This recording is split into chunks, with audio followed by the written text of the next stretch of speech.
Year after year, they summon the spirits of the season. Through grit, performance, and pure passion, we honor the summoners who keep Halloween alive. This is Working the Fright Shift. Clock into Working the Fright Shift, the gateway between imagination and fear, with your host, Ted Doherty. You are tuned into Working the Fright Shift. Thank you so much for being here. I'm your host, Ted Doherty, and in this episode, Jamie Weisgerber reveals how terror takes shape in his Southern California home haunt, Samhain's Lot. But first, let's kick things off with this week's Horror Blueprint. The Horror Blueprint, the art behind the fear.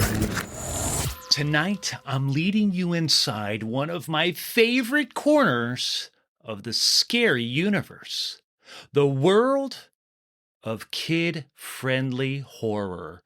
And I don't just mean cute ghosts and friendly witches. I'm talking about the movies, books, and TV shows that gently, or sometimes not so gently, nudged young audiences toward the deeper, darker, richer world of traditional horror.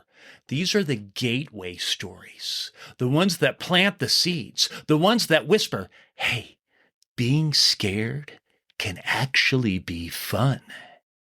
And what's fascinating is that this idea isn't new. For centuries, stories meant for children have been laced with shadows. They've warned, they've thrilled, and they've prepared kids for the big, strange, and sometimes very scary world around them.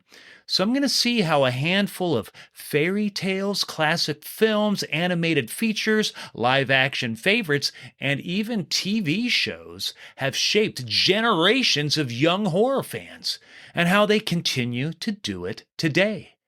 And this is just an overview, by the way, that I'm just touching on. I know there's tons more of references, but this is just a highlight. So let's start with the roots, literature, because long before movies flickered on screens, kids were already being scared in the pages of books. Take the Brothers Grimm, Jacob and Willem, who published their first collection of tales in 1812. These weren't the watered-down versions we know today. These were raw and often violent stories meant to teach moral lessons through fear. For example, Hansel and Gretel, the two children abandoned in the woods, captured by a witch who plans to eat them.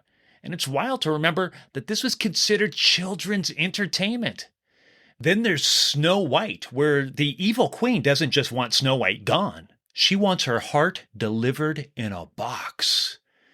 And Little Red Riding Hood, which predates the Grimms but was included in their 1812 collection.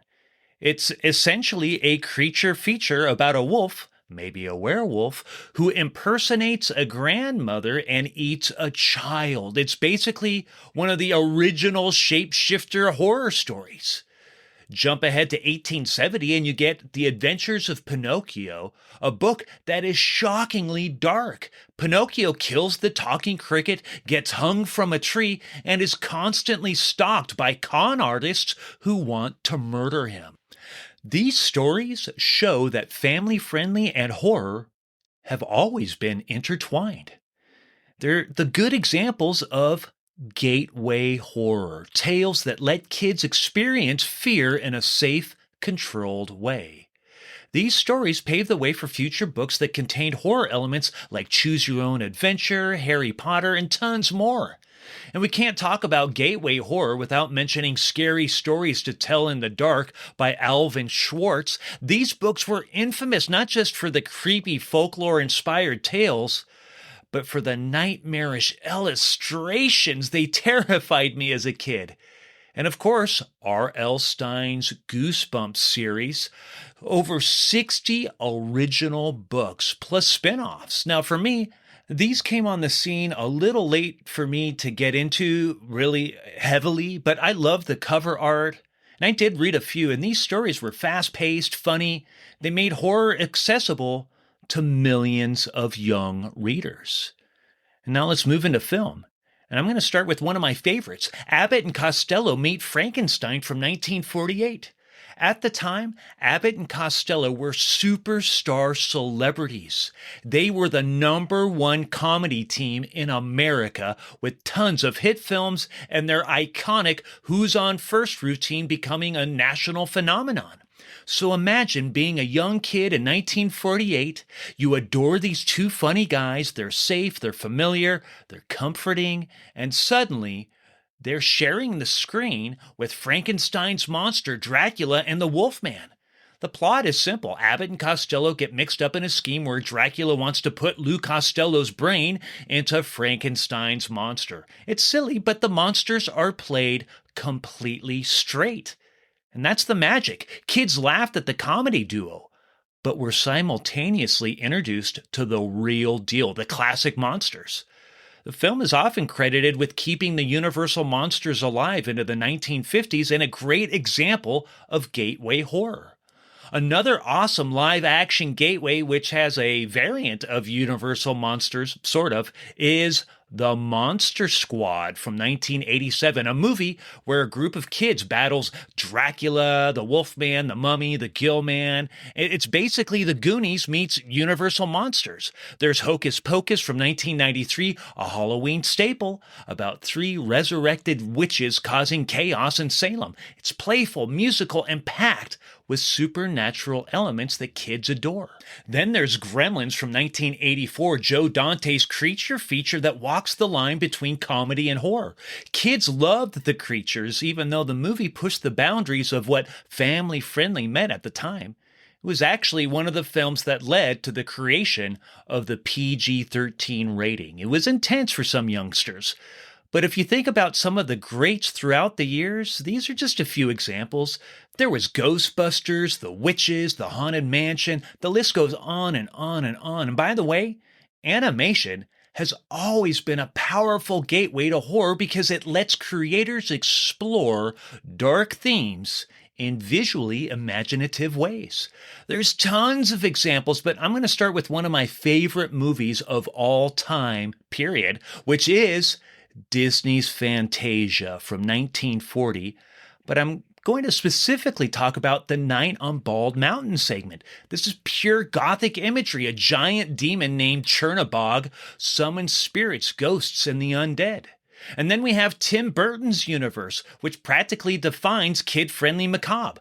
The Nightmare Before Christmas from 1993, the legendary story of Jack Skellington discovering Christmas and accidentally turning it into a Halloween spectacle. It's charming, musical, filled with creepy monsters who are lovable. There's The Corpse Bride from 2005, a stop-motion gothic romance where a shy groom accidentally marries a corpse.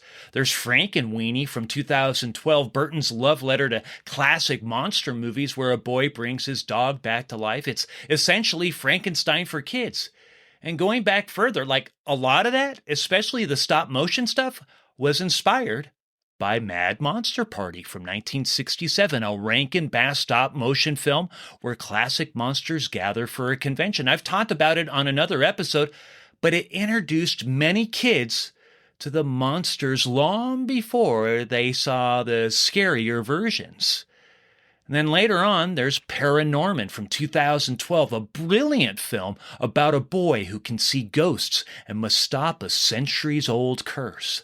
It blends humor, heart, genuine scares, and it deals with themes like bullying and misunderstood outsiders.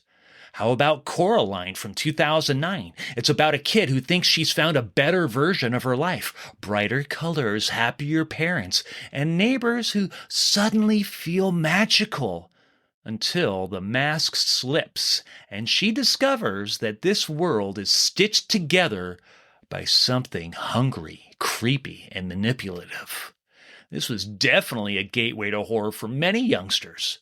2006, there was Monster House. 3 kids discover that a neighborhood house is literally alive. The film uses motion capture animation to help create a sense of realism. And of course, Hotel Transylvania from 2012, a comedic take on Dracula running a hotel for monsters. It's lighthearted, but it familiarizes kids with the classic monsters. Television has also played a huge role in shaping young horror fans. There's been some amazing lighthearted classics throughout the years, going back to The Munsters, Addams Family, Casper, amazing stories, all kinds of greats.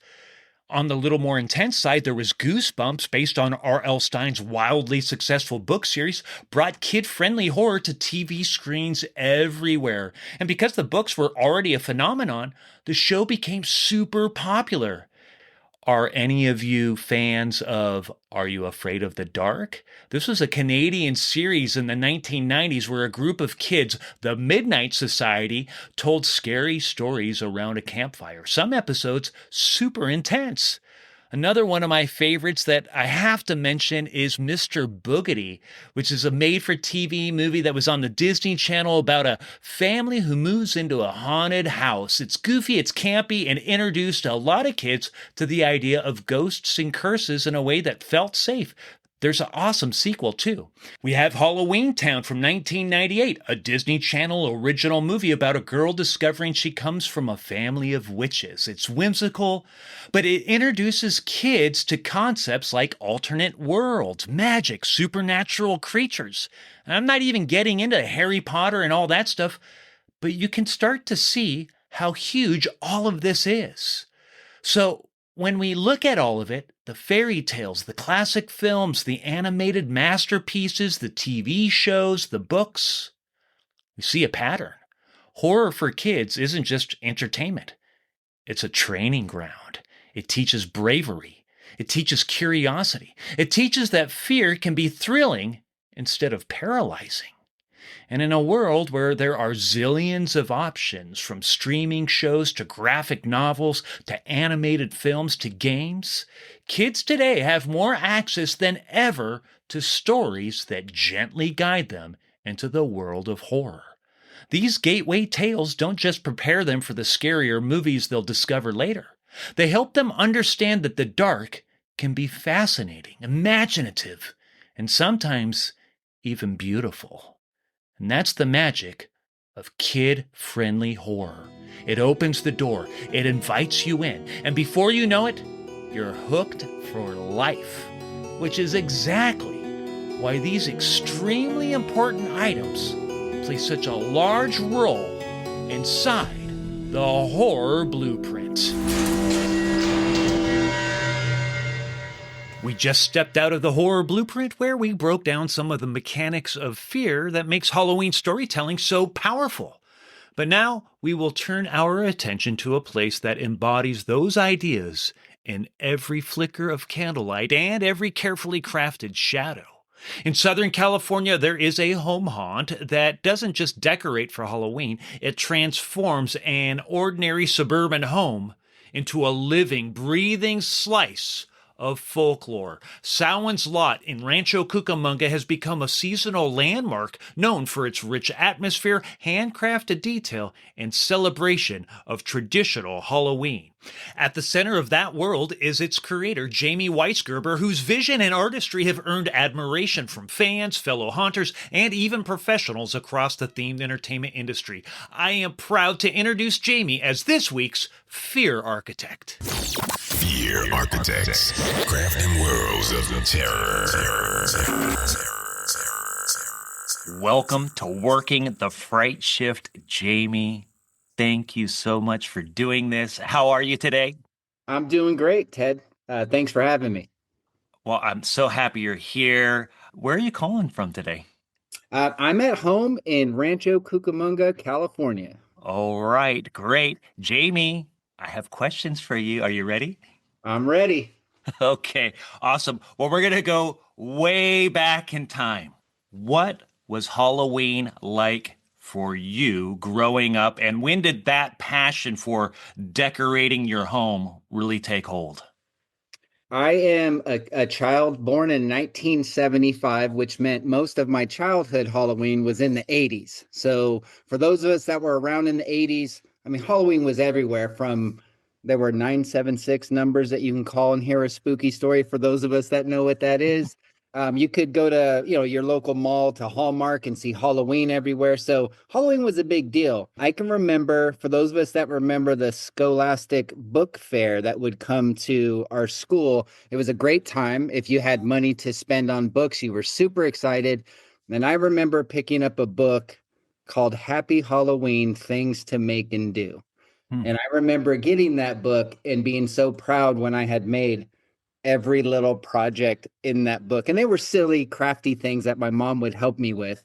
But I remember my goal was to be able to cross out each page of that book once I had done everything. And I think it only took me about 3 or 4 months by the time I was done with all the little crafty things in that book. I love it. Now, do you remember the first time you created something for Halloween beyond that craft book that made you think, oh my goodness, this is more than just a whim. This is a lot more than that. Absolutely. The thing that came to mind right off the bat was I made this giant spider. It was probably 2014-ish, I think. I had seen on, maybe it was like Pinterest or something, someone made this enormous spider. So I didn't have any instructions. I didn't really know how I was going to do it. But basically, I ended up making this in my garage, and it ended up being, I always say it was about the size of a Volkswagen Bug. And I would put it on the roof of my house.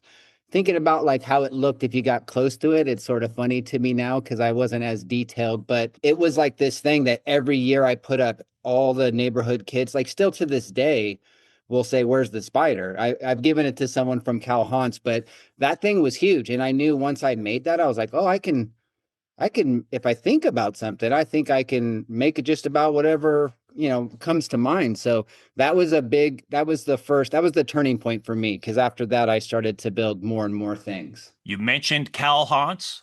We'll talk about them in a little bit. But did you decorate at all growing up for Halloween, the outside of the house or anything like that? What was that like for you growing up? So interestingly enough, my mom really didn't start decorating outside of the house until I left, which was funny when I moved out.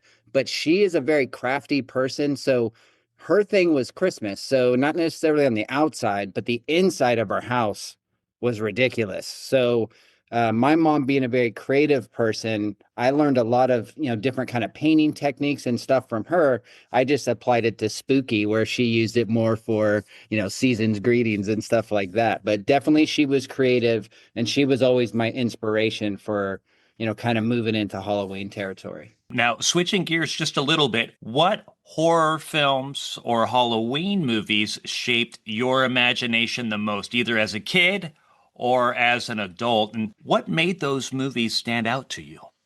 So I remember being very young and my mom introduced me to Twilight Zone. And even though Mm, I wouldn't say it's, pure horror, it definitely, there's some creepier episodes for sure. sure. And Twilight Zone sort of opened, my mind up to, other things. My sister, bless her, she took me, it was 1981 or 82, I believe the movie The Thing came out, John Carpenter, took me with her friends to a drive-in theater that had a double feature of The Thing and Halloween 2. And I remember being absolutely terrified, but when The Thing came on, I just couldn't look away, Ted. Like I was like, all right, this is scary, but I love it. And I remember my sister's friends getting irritated with me because I kept asking them, like, well, how did they do that? Like, I remember specifically the effect when they were trying to resuscitate the individual and his like chest sort of opened up and it was like teeth. I mean, it's horrific, to see, but as like a kid, I was like, but how'd they do that? Like, and like, so that sort of started my curiosity. And then I mentioned Twilight Zone because if you think about Rod Serling says science and superstition, and I know people either love or hate Season of the Witch, but that was the first movie where I saw science and superstition get blended in a way that my young brain was fascinated with. I hadn't seen anything like that before. And obviously, I loved that movie even as an adult, but those were the things that sort of led me down my path, starting with Twilight Zone, to The Thing. And then I would say Season of the Witch as a young child. It's silly to think that I watched those movies, but I saw movies I probably shouldn't have been seeing at a young age, but they turned me into the individual I am now. So that's okay. I'm right there with you. All right, so if we think of Season of the Witch, Halloween 3, aside from that, maybe, do you have a favorite Halloween movie, like must see or horror film that you return to every single year? You have to watch it. And what about it speaks to you creatively? So there's three movies that I watch every year.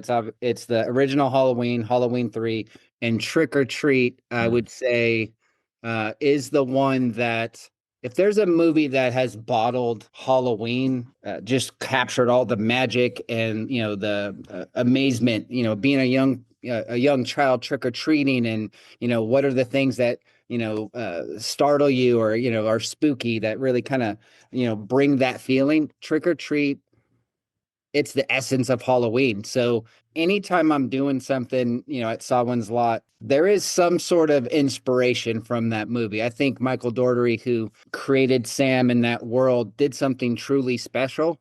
It's amazing to me, Ted, to think that that movie never actually had a true theatrical release when it first came out. But that movie, I even outside of Halloween, I probably watched that movie, anywhere from, 6 to 10 times a year. Like I love that movie. So that definitely, I draw a lot of inspiration from that movie for sure.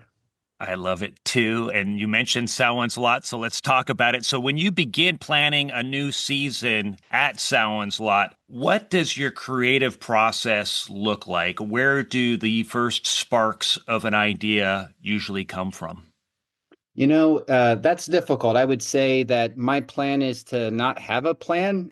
I sort of, just do things, I guess. Like inspiration will strike me at the strangest moment. So even as I talk to you right now, I have probably six different ideas I'm juggling around potentially of what I can do. My job, my real job in real life is fairly demanding, so that can get in the way of what I need to do. So it's a balance, right? It's a balance of, the creative process, what I think I want to do, and then also looking at, well, what am I going to be able to do based on my work involves a lot of travel. So I just have to balance those two. But even just last year, I really didn't know what I was doing, Ted, right up until probably mid-August. I had ideas, but it wasn't locked until then. So it's just when the moment strikes me, I really kind of pull forward and focus on something once I've attached to it.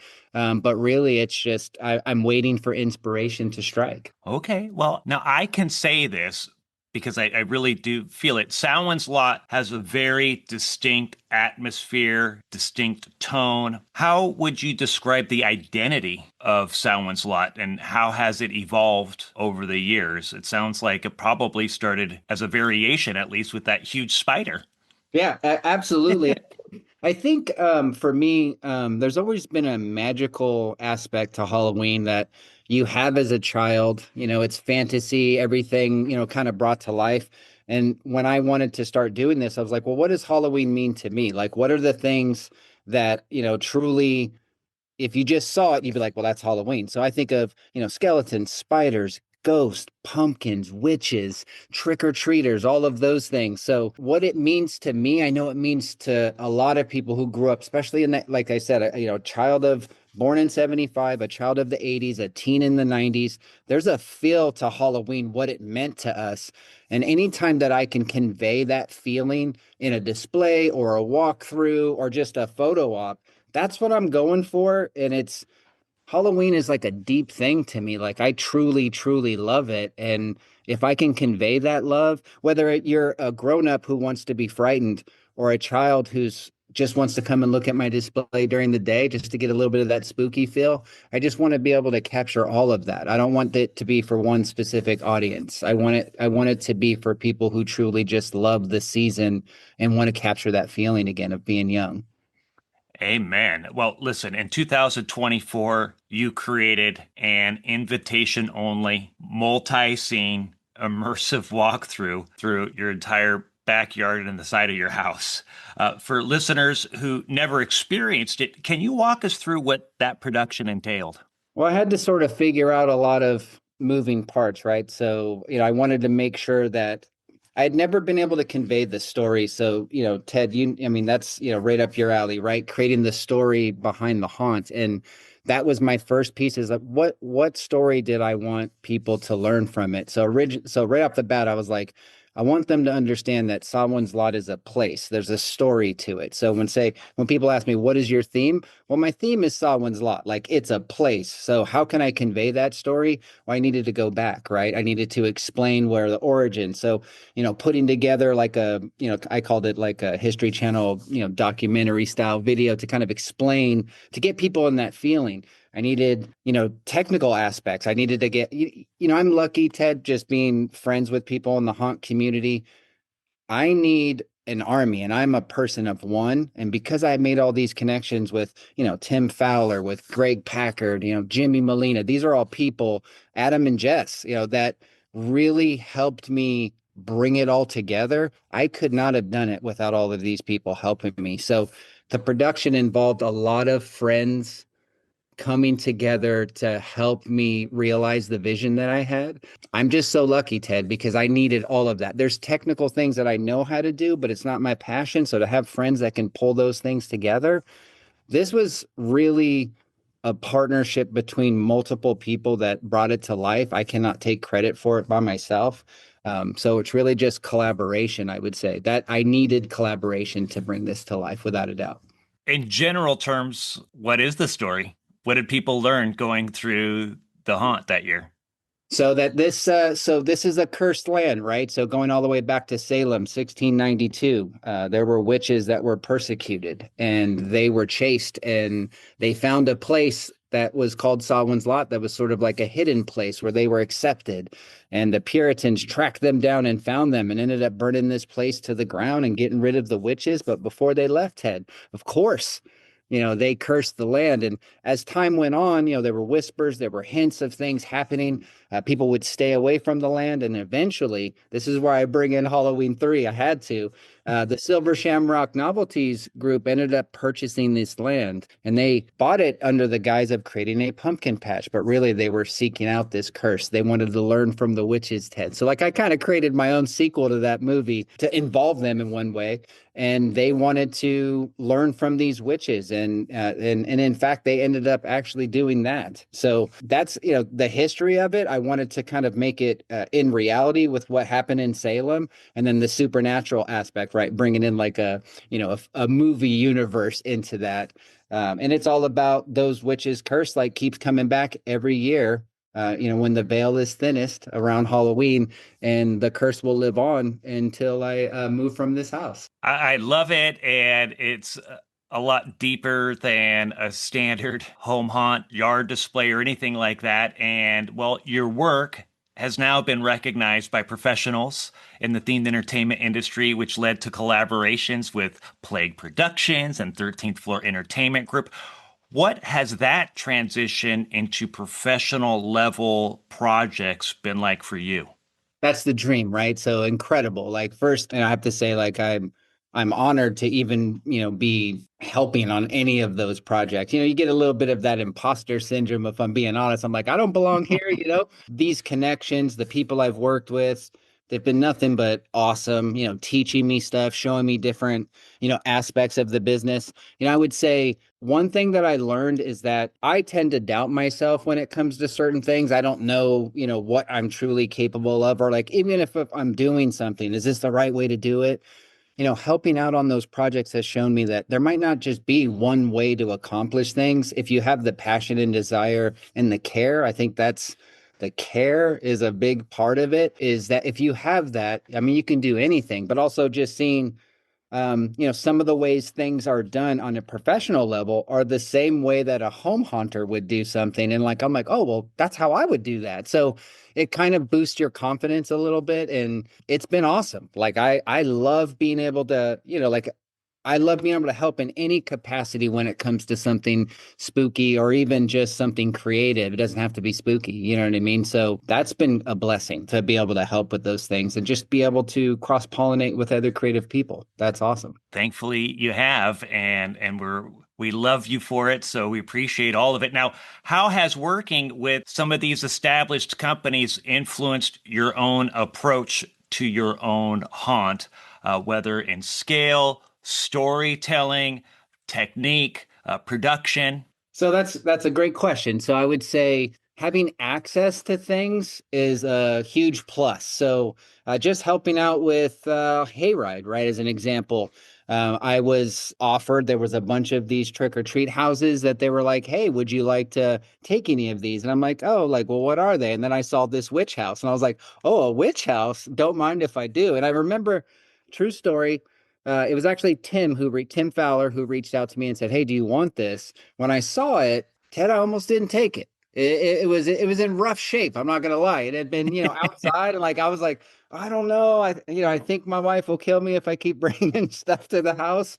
But I saw pictures of it, and I was like, you know what? I can do something with this. So obviously, no regret there because the house was incredible, and I was able to doctor it up, give it some love and attention. In that process, Ted, taking something that was already built by John Cook and the team behind that, first of all, incredible. But being able to take something like that and work with it and be able to put it up and people love it so much, like that was awesome. So just having access to things like that is incredible because I realize how lucky I am because not everybody would have access to something like that. So I just again, it's about collaboration. If you're being helpful and being courteous and professional and friendly to people, asking for nothing in return, and things like this come your way, it's just incredible. Like we have this great community in Southern California that I don't know if it's replicated anywhere else. I don't want to, sound cocky that, Southern California has the best haunters, but as far as a community goes, I can't imagine there's a tighter community than us out here in Southern California. I agree. And we're going to get more into that in just a second. But for folks who don't know, working with John Cook, and we took over the creative for the Los Angeles Haunted Hayride in 2019, there was an attraction we reimagined named Trick or Treat, where there's huge facades were created for this walkthrough. And so what Jamie's referring to is a two-story facade of this witch house that had survived all those years since 2019 and brought to his front lawn where he fixed it up, lit it beautifully, and blended it into the yard display of Samhain's Lot for 2025, which I thought was amazing. And so it was wonderful to see something like that have life and continue with life. So thank you for doing it. I'm happy that you pulled the trigger and decided to take it home with you. Now, you have also stepped in to assist other home haunts, including the legendary Rotten Apple in Burbank, California. What was that experience like, and what did your involvement there entail? At that time, Ted, I had really only done yard displays and I kind of just sprung out of nowhere in 2020 and just started doing stuff basically. But I had never done a walkthrough. I wanted to do a walkthrough. So, like, if you're a professional basketball player, Michael Jordan says, hey, do you want to practice with me? You're going to say yes. So, when Rotten Apple invites you to work with them, you're going to say yes. And, I told Diane and Preston that I want to learn how to do a walkthrough. And they're like, okay, well, let's do this. So, got to help them put up their haunt. I actually worked with them 2 years. 1 year I got to be a scare actor. I was basically a jump out and scare you person, which was fun. I learned patience because you do stand there very still until the guests come in. And then the second year, they asked me to be basically the person. They did a movie theater with these different movies, which was fantastic. And I got to be the person at the concession stand that I was the first sort of ghoul that you encountered. I got to tell the story. So I got more of a speaking role. And not only did I learn how to make a home haunt and that also gave me the courage to do my own, but I also learned that I do have a passion for scare acting that I didn't know that I had prior to that. Like I really enjoy being a ghoul more than just a jump out. I want to have speaking roles, and that's what led me to do my own haunt, where I talked a lot in the beginning, and I ended up doing the haunting of Stone Oak Manor with Adam and Jess out at in Yucaipa, and all speaking roles. So like I'm completely up for any more of that kind of stuff. I love it. I want to hopefully I'll get to continue to do that. But Rotten Apple, that gave me the courage to do my own home haunt. That really was what kind of propelled me into doing that. Wonderful. And huge shout out to Adam and Jess Effects. A lot of hunters use their wonderful products. Now, we've skirted around it. You've talked about it a bit, but home haunts, especially here in Southern California, they do rely heavily on community collaboration, shared passion. You mentioned Cal haunts. So let's talk a little bit about Cal haunts, what that is, and how has this Southern California haunt community shaped your journey? So Cow Haunts is a group of individuals that like-minded individuals who love Halloween, that love the spooky. Basically, it's a group of people that get together once a month. Aside from October, obviously, everybody's a little too busy, and we take the month of December off just because Christmas, right? But we get together once a month and we share our techniques, our ideas, what we work on, and we have a make and take once a month that anybody in the group can come and build something, learn something. It's the one of the greatest collections of minds in the haunter field that you can get together, from techie individuals to creative individuals. We all get together and we share, and no one is gatekeeping.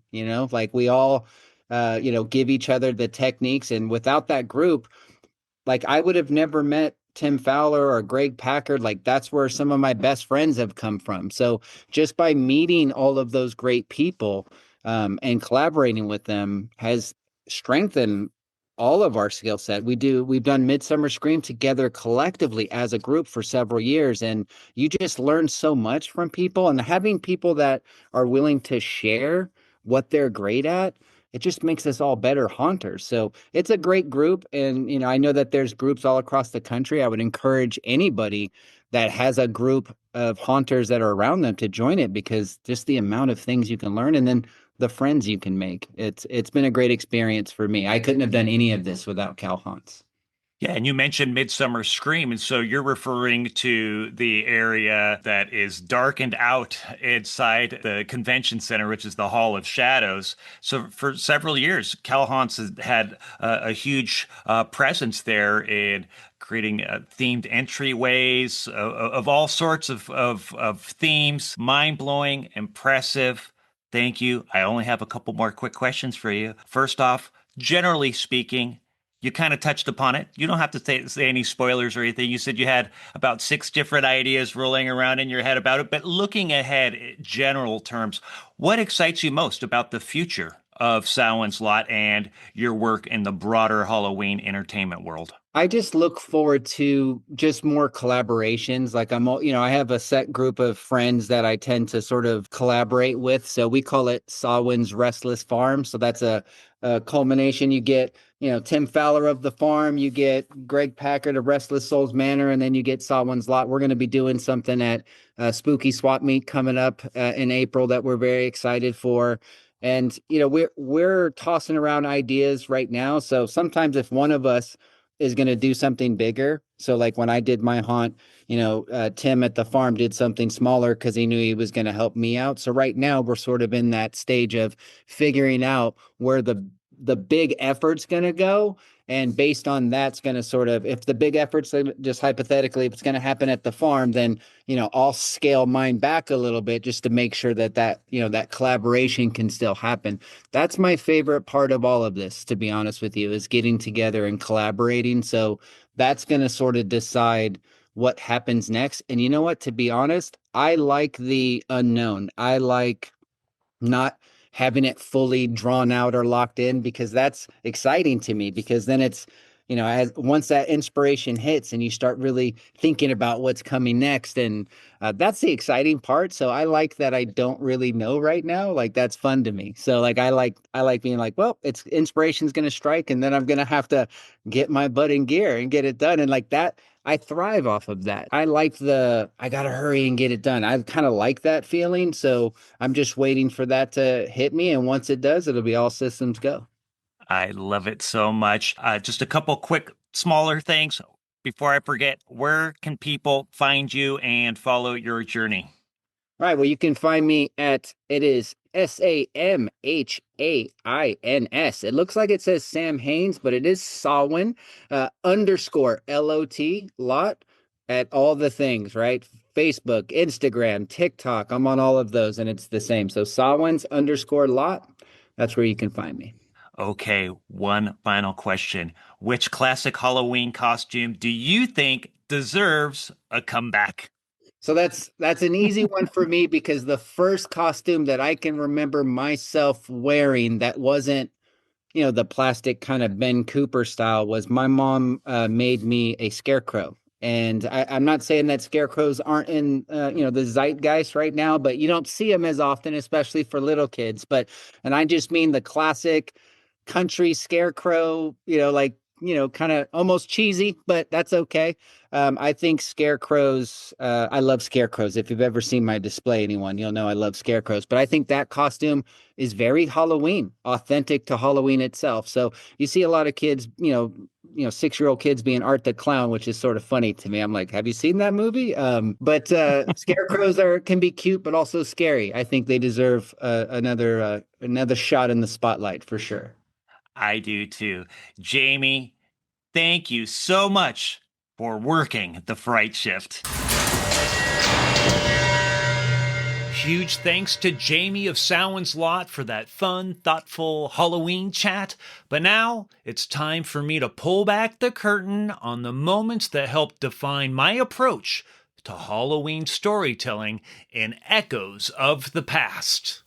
Echoes of the Past. The origins of scare experiences. I'm going to talk about something I absolutely love. How haunted attractions have brought horror movies to life. Literally stepping through the screen and into the worlds that terrified us in the theaters. And as somebody who now gets to help create these experiences, this topic hits very, very close to home. So brace yourself. We've got to go way back. We're going deep. But then we're going to end up right here in the present, where I'm going to share how these traditions influence the attractions I help create today. When we talk about haunted attractions inspired by horror films, most people jump straight to Universal Studios. And yes, Universal is the biggie in all of this, and we'll get there. But the roots go back further. In the early 20th century, horror films like The Hunchback of Notre Dame and Phantom of the Opera, they weren't just movies, they were cultural events. Universal monsters became icons, and by the 30s and 40s, theaters and carnivals were already staging small walkthroughs and Chamber of Horrors exhibits inspired by these films. Now, these weren't full haunts as we know them today, but they were the first attempts to let audiences enter cinematic horror worlds. Fast forward to the 1970s and 80s, home haunts and charity independent haunts began incorporating recognizable horror characters, primarily through the use of Dawn Post masks that were based on famous monsters. But the real turning point came when licensed, movie-based haunted attractions started appearing in the late 1990s and early 2000s. And that brings us to, I believe, one of Southern California's most influential independent haunts. Now, if you were haunting Southern California in the early 2000s, you knew the name Sinister Point. These folks were trailblazers, one of the first independent haunts that I'm aware of to secure official licenses for major horror franchises. There might have been others out there, but this is the one that I'm aware of that was a really big deal in this region. In 2008, Sinister Point debuted an officially licensed Saw maze, earning a reputation for intense interactive scares and movie-accurate environments. Then in 2009, they followed it with a fully licensed Silent Hill attraction, complete with the disturbing creatures. Those nurses fully creeped me out, scarred me. I remember it like it was yesterday. And that signature oppressive dread. Reviews from the time praised the maze's spooky atmosphere and good scares, noting that it captured the tone of the games and films remarkably well. By 2011, Sinister Point had become a haunt industry staple, with reviewers calling it genuinely creepy and well worth the $20. Now, these attractions weren't just fan service, they were proof that independent creators could bring cinematic horror to life with authenticity and artistry. Now, I want to talk about some of the unsung heroes of Halloween, especially here in Southern California. home haunters. Southern California has some of the most passionate home haunt creators, I believe, in the world, and many of them have embraced horror movie themes, which I absolutely adore. One standout I have to mention is our friends over at Hellsur Cemetery in Rancho Cucamonga, a long-running yard display known for its professional-level detail and digital effects. Over the years, Hellsur has incorporated themes from The Purge and Stranger Things, blending animatronics, projections, theatrical lighting to create a true cinematic experience right on a suburban lawn. And they're not alone. All across Southern California, home haunts have had all kinds of nods and tributes to horror movies. These creators prove that passion, not budget, is what brings movie worlds to life. And now we arrive at the heavyweight champion of movie-based haunted attractions, Universal Studios Halloween Horror Nights. At Universal Studios Hollywood, the earliest HHN mazes drew heavily from Universal's own legacy, the classic monsters.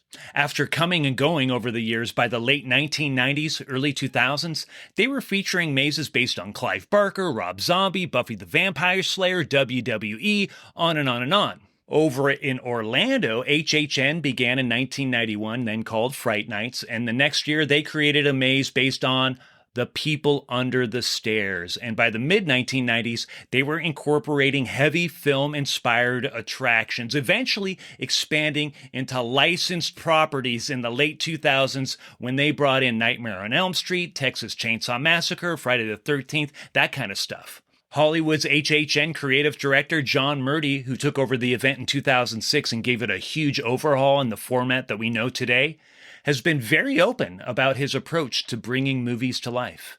In a 2010 interview, he said, Universal's brand has always been taking people inside the movies and bringing movies to life. I didn't see anybody out in the landscape of haunted attractions that was trying to do movie-quality haunted attractions based on popular horror franchises. He also emphasized the importance of authenticity. Horror fans love the ability to step through the movie screen and find themselves inside a horror movie. And that philosophy has shaped HHN for decades.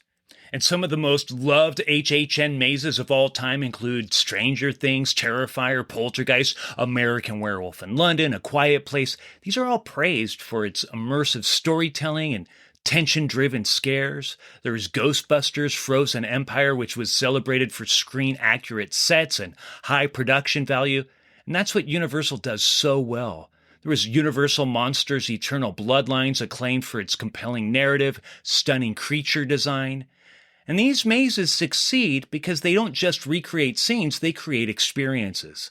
I've worked with those guys at Universal very closely, and it's really an amazing experience. But I want to talk about how all of that history influences the work I do today, aside from that stuff. In 2024, I had the privilege of helping create Gears of Fear for Lionsgate at Midsummer Scream. And this is like a mini attraction located in the Hall of Shadows, which is a massive, darkened show floor where dozens of haunts set up fully realized walkthroughs. We worked very closely with Lionsgate to craft tributes to Saw, Cabin in the Woods, The Crow remake, and The Strangers. And because this was a sampler-style attraction, we weren't doing like a play-by-play recreation. Instead, we focused on capturing the mood and essence of each film. But one of the highlights was I created an original audio script performed by Tobin Bell, the voice of Jigsaw himself. And hearing that voice echo through the front of the attraction was super surreal, super awesome. Another project that falls into this subject was the American Horror Story 1984 overnight free-roaming scare experience that I worked on in 2019, a marketing activation set at a Boy Scouts camp in Malibu. Guests lived inside the world of the show for a night surrounded by characters, scares, interactivity, storylines. And sadly, though, that camp burned down in the fires in 2025, but that experience lives on in my memory. And more recently, in 2025, I helped bring The Conjuring Beyond Fear to 4 Six Flags parks, massive, emotionally driven horror experience that was inspired by the Conjuring universe. And again, the goal wasn't to recreate the movie scene for scene, but to build an original story within that world. And I said this to my students in the past, I'm going to share it with you here. You have to know the movies like the back of your hand if you're going to try and tackle creating one of these attractions. Because only then can you create something that speaks to both diehard fans and the people who have never seen the film.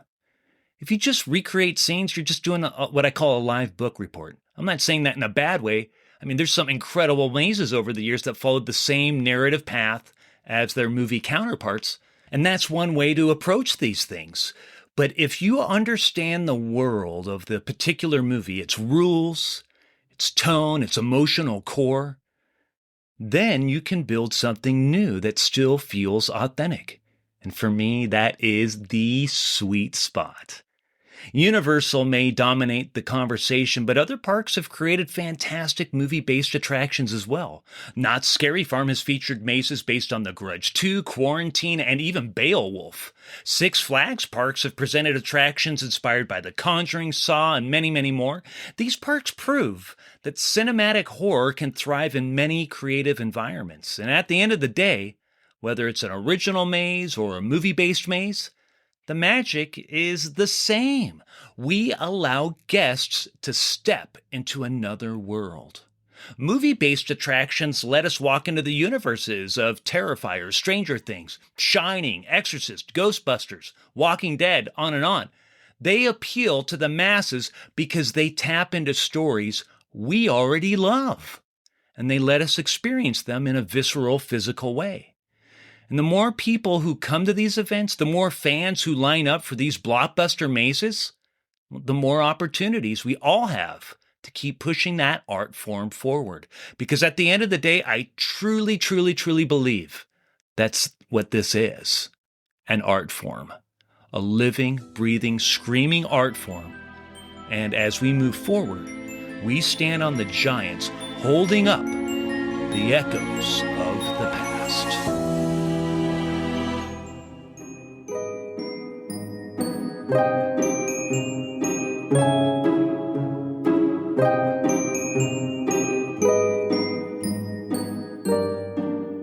And just like that, the lights dim on another shift. Huge thanks to our fear architect, Jamie Weisgerber of Samhain's Lot.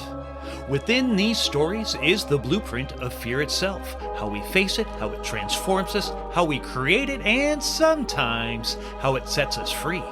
If you liked what you heard, do us a favor and tell a friend to tell a friend. Give us a good review, 5 stars, and help spread the word.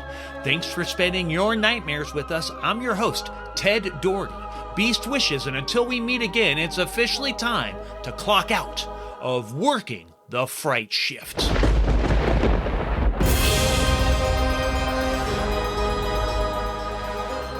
Working the Fright Shift is written and produced by Ted Doherty. No portion of this recording may be reproduced, distributed, or transmitted in any form or by any means without the prior written and express permission of the producer. All opinions expressed in this recording are solely those of the individuals and do not necessarily reflect the views of the producer or affiliates. For more details, visit www.workingthefrightshift.com. Copyright 2026 Ted Doherty. All rights reserved.